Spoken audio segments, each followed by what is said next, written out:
حابة أبدأ كلامي معاكم بيعني إيه الشخصية من منظور نفسي.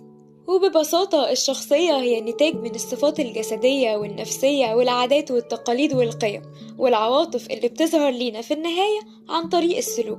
وعلماء النفس قسموا الشخصية لكذا نموذج، مثلا النموذج الانبساطي، وده بيكون اهتمامات الشخص ناحية الناس أكتر ما بيكون مركز جوه نفسه وفاهمها، وكمان بيكون بيحب الاختلاط بالناس كتير. ونموذج تاني زي النموذج الانطوائي، وده بقى عكس اللي قبله خالص، بيكون مركز على نفسه أكتر ما بيركز على الناس، وكمان بيكون حذر جدا وهو بيتعامل مع أي حد غريب.